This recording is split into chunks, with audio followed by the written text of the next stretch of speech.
Hello everyone welcome back to our channel. आजको भिडियोमा हामी लिस्ट डिजाइनको बारे डिस्कस गर्नेछौँ। आजको भिडियोमा हामी तीनटा कुराको बारे डिस्कस गर्नेछौँ। फर्स्टमा bulleted list, second number list र थर्डमा multi level list. So let's start the video. फर्स्टमा कुरा गरौँ बुलेटेड लिस्टको। तपाईँले यहाँ देख्न सक्नुहुन्छ बुलेटेडको अगाडि एउटा डट तपाईँले डट देख्न सक्नुहुन्छ। यो डट चाहिँ मैले कहाँबाट ल्याएँ भन्दाखेरि तपाईँले यहाँ होम ट्याबमा प्याराग्राफ सेक्सनमा यहाँ माथि बुलेट्स भनेर देख्न सक्नुहुन्छ।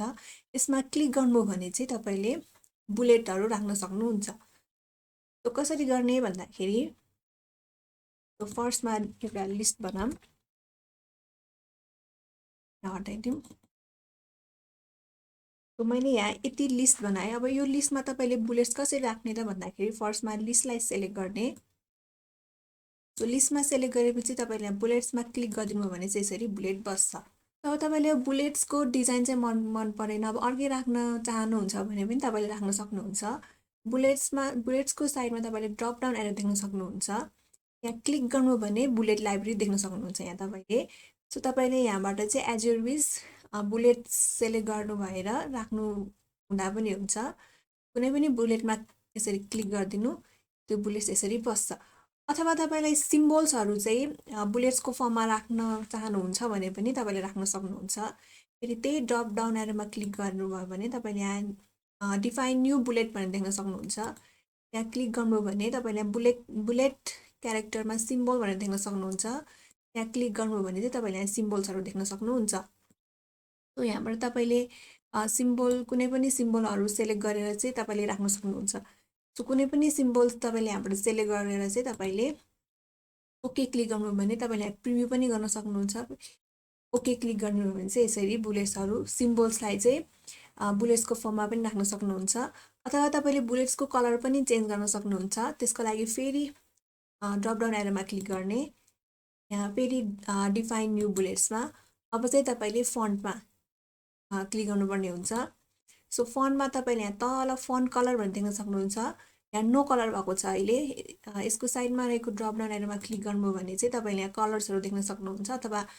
अथवा मोर कलरमा क्लिक गर्नु हुँदा पनि हुन्छ।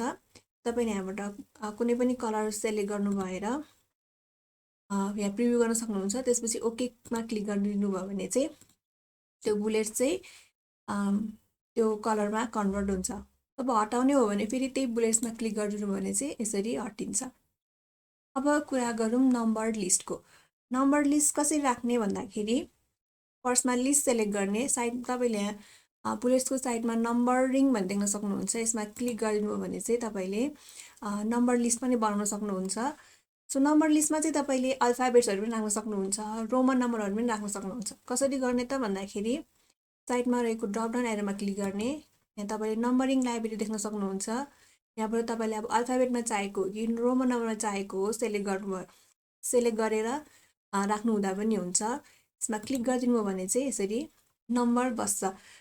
सो यसपछि तपाईँले फेरि लिस्ट चाहिँ कन्टिन्यू गर्नु छ भने तपाईँले इन्टर प्रेस गरिदिनु भयो भने चाहिँ नम्बरिङ चाहिँ अटोमेटिकली आउँछ। सो अब तपाईँको लिस्ट चाहिँ कम्प्लिट भयो, अब तपाईँलाई नम्बरिङ चाहिँदैन भने फेरि एकचोटि इन्टर प्रेस गरिदिनु भयो भने चाहिँ यसरी हटिन्छ। सपोज मलाई चाहिँ यो टिचर पछि अझै अर्को एउटा केही थप्नु छ। फर इक्जाम्पल मैले टिचर पछि चाहिँ केही थपेँ, त्यसपछि तपाईँले यहाँ देख्न सक्नुहुन्छ आई पछि चाहिँ आइबी आएको छ हो। अब तपाईँले आई पछि चाहिँ आई नै चाहेको छ भने पनि तपाईँले गर्न सक्नुहुन्छ। त्यसको लागि राइट क्लिक गर्नु भने चाहिँ तपाईँले यहाँ त्यहाँ रिस्टार्ट एट आई भन्ने देख्न सक्नुहुन्छ। आई अथवा तपाईँले नम्बरिङमा राख्नु भएको छ भने रिस्टार्ट एट 1, अथवा अल्फाबेटमा राख्नु भएको छ भने रिस्टार्ट एट ए आउँछ। सो त्यसमा क्लिक गर्नु हो भने चाहिँ तपाईँले देख्न सक्नुहुन्छ आई अनि आई पछि चाहिँ आई नै आएको छ। सो यसरी चाहिँ तपाईँले रिस्टार्ट पनि गर्न सक्नुहुन्छ नम्बरिङलाई। अब कुरा गरौँ मल्टी लेभलको।